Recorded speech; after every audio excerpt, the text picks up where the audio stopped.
मी लक्ष्मण जोशी. आज या ठिकाणी प्रबोधन या ठिकाणी आज सह्याद्री बचाव समिती या सर्व जुन्नरच्या भागातील लोकांनी सह्याद्री बचाव समिती एक समिती स्थापन केली. त्याच्या माध्यमातून आव्हान करतोय आपल्याला की आज या भागामध्ये एवंतर सगळ्याच भागामध्ये सह्याद्रीच्या सगळ्याच पट्ट्यामध्ये 59 प्रकल्प येणार आहेत. म्हणजे काही येऊ घातलेले आहेत, प्रस्तावित आहेत, काही बांधकामाधीन आहेत, असे 59 प्रकल्प आहेत पंप स्टोरेज वेगवेगळ्या कंपन्यांचे. परंतु त्याचा मुख्य होल्डर जे आहे ते अदानीच आहेत. असे 59 प्रकल्प BBC न्यूजने पण न्यूज केली होती त्याची.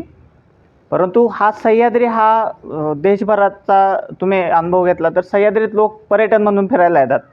त्या पर्यटकांना मी एक आवाहन करू इच्छितो आहे की आज सह्याद्री जर वाचवायचं असेल तर हे पंप स्टोरेज पहिलं बंद केलं पाहिजे.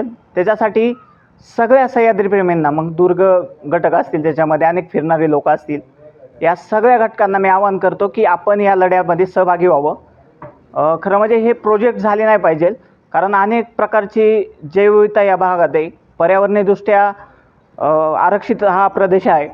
त्यामुळे की या भागातली सर्वची प्राणी आणि वनस्पतीची जलसंपत्ती ती नष्ट होऊन जाईल.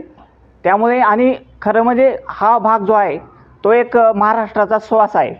त्यामुळे सर्व इथेच नव्हे, शिवजन्मभूमीतून नव्हे तर सगळ्याच घटकातून, महाराष्ट्रातून टोटल सगळ्या निसर्गप्रेमींनी आणि सह्याद्री प्रेमींनी या लढ्यामध्ये सहभागी व्हावं. आणि सरकारच्या विरोधात पण हा लढा लढावा लागणार आहे. आणि दुसरी गोष्ट म्हणजे अदानी विरोधात तर हा लढा लढावाच लागणार आहे.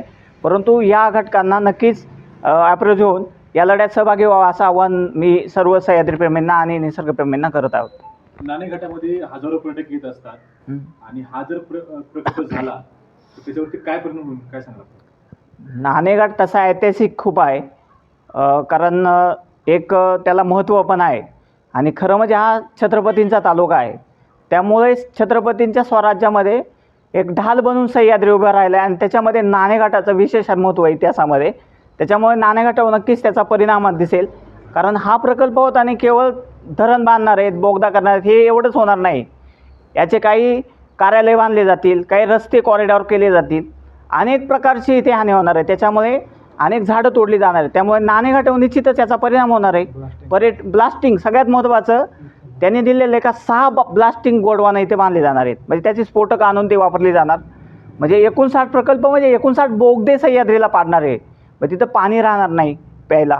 कारण एकदा माहिती आहे, आपण शेजारी बोरवेल मारला विहिरीच्या का ते पाणी राहत नाही, तशा प्रकारचं हे होऊ शकतं. त्याच्यामुळे भविष्यात पाण्याचाही प्रश्न निर्माण होऊ शकतो. असं काही समजायचं कारण नाही. परंतु किरण सरांनी पण मगाशी मांडलं की ज्यावेळेस पाणी उचललं जाणार त्यावेळेस धरणं भरणार नाही. मग त्याचा धरणांचा जो उद्देश आहे कुकडी प्रकल्पाचा, जी ओलिताखाली आणण्याचा उद्देश होता, तो भविष्यकाळात अधुरा राहू शकतो की अनेक सिंचित क्षेत्र याच्यापासून दूर जाऊ शकतं, असं आमचं तरी म्हणणं आहे. कुकडी पाटबंधारे सांगितलं की कुकडी प्रकल्पावरती आता धरण बांधण्याची क्षमता संपलेली आहे. मग ह्या ठिकाणी दुसरं धरण कसं काय होऊ शकतं? आमचाही तोच प्रश्न, याला मंजुरी कशी दिलेली आहे. खरं म्हणजे महायुतीतल्या सरकारने याला मंजुरी दिली आणि ह्या ठिकाणी अदानीचा प्रोजेक्ट येतो आहे. अनेक वर्षापासून 1988 पासून अदानी समूह वेगवेगळ्या क्षेत्रात काम करत आहे. परंतु सह्याद्री अतिसंवेदनशील क्षेत्रामध्ये हा पहिल्यांदाच प्रोजेक्ट येऊ घातलेला आहे. आणि एक नव्हे तर असे 59 प्रकल्प त्यांनी मान्यतेच्या भोवऱ्यात आहेत. काही मान्यता मिळालेले आहेत, काही पूर्ण झालेले आहेत. त्यामुळे हा नक्कीच प्रश्न आहे की हे वाचवण्यासाठी या भागातील लोकांनी आणि सह्याद्री प्रेमीने एकवटायला पाहिजे. कोपरे मांडवीसारखा जो भाग आहे त्या भागामध्ये अनेक वेळा सांगितलं जातं की आम्हाला धरण बांधायचं आहे, परंतु त्या ठिकाणी अडचण येते की कुकडी बंधाऱ्यावरती धरण बांधण्याची क्षमता संपलेली आहे. ह्या ठिकाणी का मग अशा प्रकारे होतं? आता मुळातच मुद्दा हा आहे की ज्यावेळेस कोपऱ्या मांडव्याचा प्रश्न येतो त्यावेळेस कृष्णा खोरे प्रकल्प असं म्हणतं की आम्हाला पाणी क्षेत्र म्हणजे पाण्याची उपलब्धता फार कमी होईल धरण बांधल्यावर.